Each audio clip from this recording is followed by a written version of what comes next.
Hey there. Before we get into today's episode, I've got something exciting to share with you.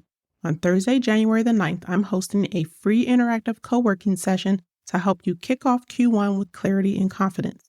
In 1 hour, we'll work together to pick the right goal for the season of your life, identify the resources you already have to make progress, and build a plan that actually works. No more spinning your wheels. This is the same process that helped me leave my part-time job and grow my business, and I can't wait to share it with you. So don't wait. Head to the show notes now and click the link to grab your seat. Let's make 2025 the year you finally take action on the goals that matter most to you. I'll see you there.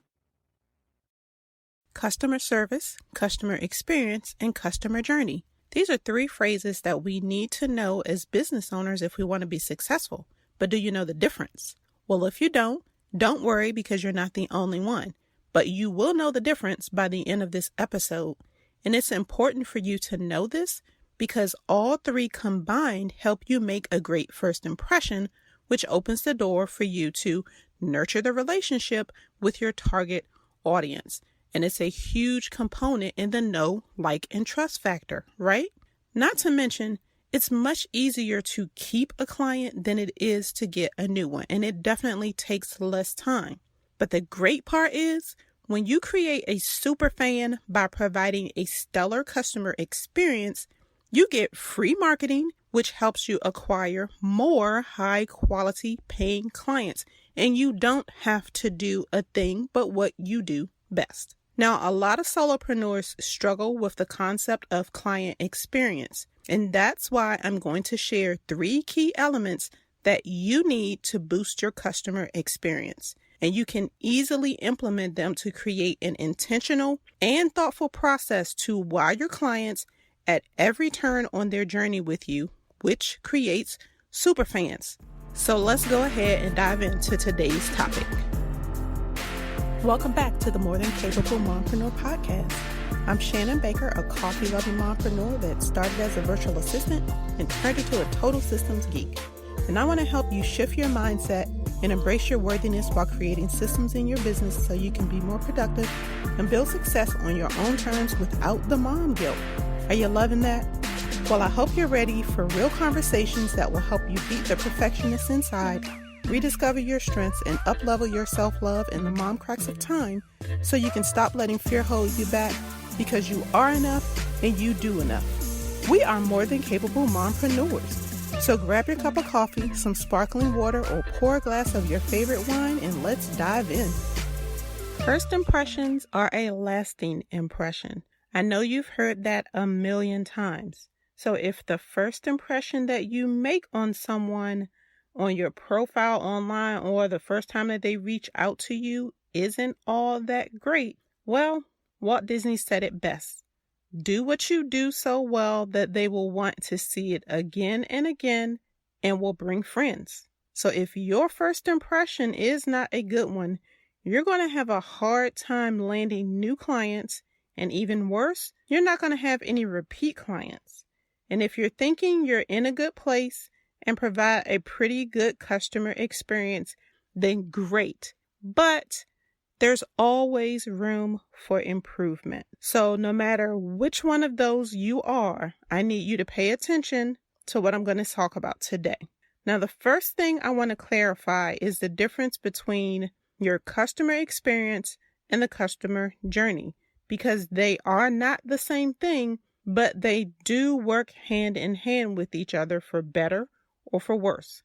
Now, the customer experience is how people feel after they've been in contact with you, whether they work with you or not. It doesn't matter. Your customer journey is every single touch point that a person has with you from that first point of contact that they make. So the question for you is, what would your existing clients or past clients say about their experience working with you? It's important for you to know because there are 3 main areas of your business that are impacted by that customer experience that you provide. 1, the number of ideal clients you attract. 2, the number of happy clients that you retain. And 3, the number of new clients that you get from referrals. So tell me, would you call yourself an influencer? Now, this is my definition of an influencer, meaning you are someone who has the power to affect the purchasing decision of others because of your authority, knowledge, position, or relationship with them. So basically, they trust you so much that you inspire or guide their actions. And we know this is true because people allow themselves to be influenced by those that they know, like, and trust. We hear that all the time when it comes to our branding. So we have to guide them through this process with the content that we post online, with our email newsletters, the way that we engage with them online, and even through our podcast episodes. The mistake I've seen too many solopreneurs make is that they're under the impression that this process doesn't start until someone has decided to work with you, has given you their money, and are ready to move forward. But really, that is just the beginning of another phase of the journey. So you need to provide a stellar client journey that nurtures your relationship with people from the very first point of contact. And the key to having a cohesive journey that elevates the customer's experience with you is, I'm sure you can guess what I'm going to say next. It's a system. You need a streamlined process that includes automation, and that's the only way you're going to elevate that relationship to a point where they're going to buy into everything that you put out there because you've become a true influencer in their life. So now let's talk about the pieces that you need to include in this customer journey. Because when you create your process, you want to make sure it's customer focused. That means that every step is clear, they understand why it's happening, and it's not so many steps that it leaves them feeling overwhelmed. So as you map out their journey, keep all of that in mind because it either helps build trust, which is a critical component in that know, like, and trust factor again. And if it's not a good one, it's going to create doubt about your ability to actually deliver your services. Now, in episode 6 of the podcast, I actually talked about 3 things that you can do to boost your customer service. And this is very important because it gives a glimpse into the inner workings of your business. So make sure you go back and listen to that episode. And this really reminds me of the greatest customer service experience I have ever had dealing with a company. This is even better than going to Chick-fil-A. And if you've ever been to Chick-fil-A, you know exactly what I'm referring to.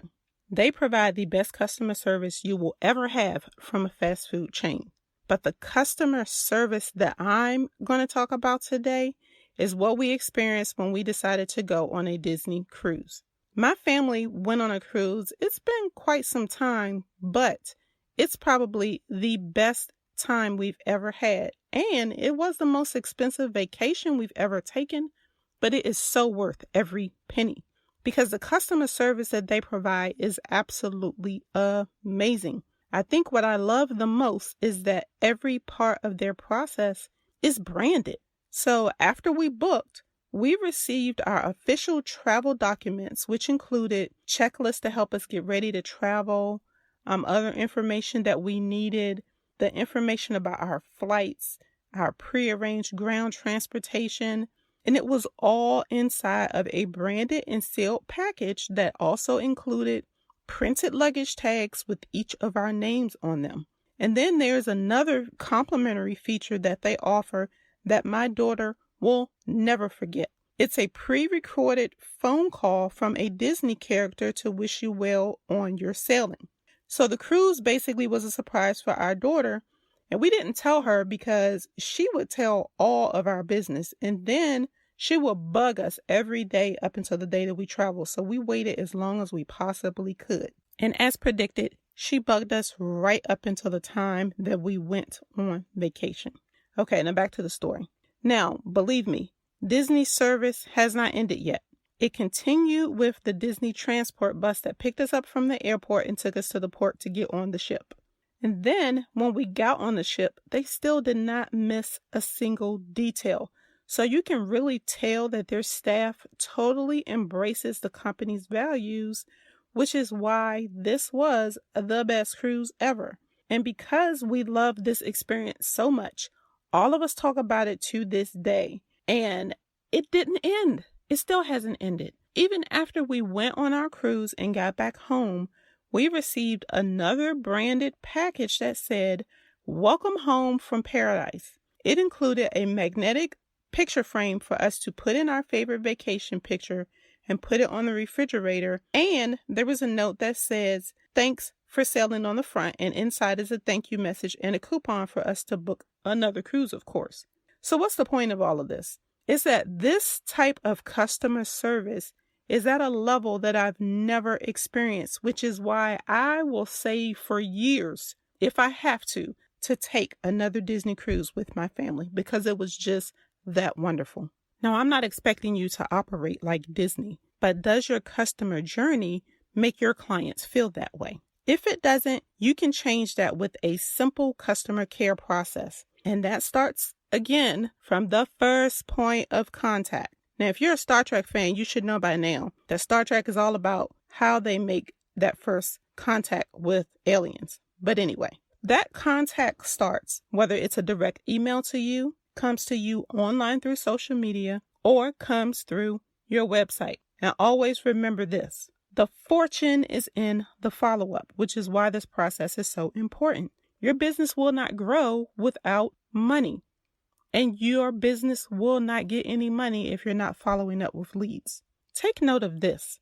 Businesses that respond to potential customers within 1 hour of receiving an inquiry are almost 7 times more likely to have a meaningful conversation that leads to a potential sale. And that's why you need to have a streamlined customer care system in place that includes these 3 things. 1, a way to track your leads or those new contacts. 2, a template that you can use to respond to them quickly. And 3, a process to keep track of where people are in your customer journey. So let's talk about the first piece. Where and how will you record people's information no matter how they contact you? And here's the key. You need to keep it simple. I use a simple Google spreadsheet that has 2 tabs in it. There's a tab for all contacts that I make online, whether it's Instagram or Facebook or at a networking event or whatever. And I simply record some basic information about the contact, our initial conversation, and of course, the date. And then the second tab is for all contacts that come in via my online scheduler Acuity because they've scheduled a discovery call with me. And this tab is completed automatically, so I don't have to do a thing. Now, the second thing that you need to have is response templates. This is really key to you being able to respond quickly. No matter where that first point of contact comes in touch with you, you need to have templates that you can customize to respond quickly, basically to frequently asked questions. So on Instagram, I use quick replies, which allow me to choose 1 of 2 messages and just copy, customize, and send it. Now, if you have no idea what I'm talking about, quick replies are previously formatted messages that you set up and then you send in a direct message to avoid having to type the same thing over and over again. So I have 1 message set up for the question we all get when we first meet someone online. So tell me, what do you do? So sometimes I use my quick reply answer, and then sometimes I send a voice or a video message because it's not what most people do. And personally, I like to be different sometimes. Now, the other quick reply message that I use is for when I want to set up a coffee chat with someone. If I've been having a really good conversation with a colleague, not necessarily someone that I'm looking to pitch my business to or my services to, but I want to get to know more about them and their business, then I want to have a coffee chat so we can really get to know more about each other. So I can send that quick reply quickly. And here's the key. Both of my messages have a link to my calendar for them to schedule the call. All I had to do was send that 1 message. Now you may be thinking, well, what if someone's question comes in by email? No worry. I also have a basic template which gives a summary of what I do and who I work with, and it includes a link for them to schedule a discovery call with me. And also, there's a link for them to go to my free online resource vault so that they can kind of kick the tires if they want and they're not quite ready to speak with me directly. But this template is saved in my Google Drive so I can quickly open, copy, paste, customize, and send it without it taking too much time And I can do this on my laptop, my iPhone, or my iPad. Now, the third thing that you need is a place to track where these contacts are in their journey with you. So I am a big Trello user for my business and for personal projects. It's one of my top 5 tools. So you can check out episode 14 if you want to know what the other 4 are. But I'm going to tell you a little bit about Trello just in case you're not familiar with what it is. So Trello is an online project management tool that enables you to organize and prioritize your projects. And I love Trello because I can make my boards look pretty with pictures, and it's very easy to use, and there is a mobile device option. So each project is a board that you can make private or public, and those boards can even be shared with a team if you have one, or with another person via a link. Now, inside the board, there are lists, which are basically the equivalent of the main parts of a workflow, or in this case, each part of your customer journey. And then you add cards to each list, which are the individual contacts that you make in your process. So these cards can also be assigned to people. You can label, color code them, create checklists. You can assign due dates so you can follow up with things later, and you can also add attachments to them. Literally, I can go on and on about Trello. Maybe I should do an episode on that. Let me know if you'd like that. Now to get back on topic. So I have a board set up in Trello that outlines the different parts of my customer journey, and each new contact that I have that is a potential lead becomes a card on my board. But here's the best part. The cards are automatically created with the person's information from my spreadsheet, and I don't have to create the cards. I use a handy app called Zapier, and it's amazing and automates so many things for me. So there's a Zap that I've created that creates a Trello card anytime new information is added to a line in my spreadsheet. And then as I continue to develop that relationship with the person, I just click and drag their card from list to list inside the customer journey if they move forward. And if I need to follow up on something later, I can add that note and insert a due date, because if I don't, I will forget. And if you forget to follow up on a lead, then of course that means you can miss an opportunity and you don't close the loop, which then makes for a bad customer experience. So key for Trello, add in the due date and it sends you a reminder to get it done.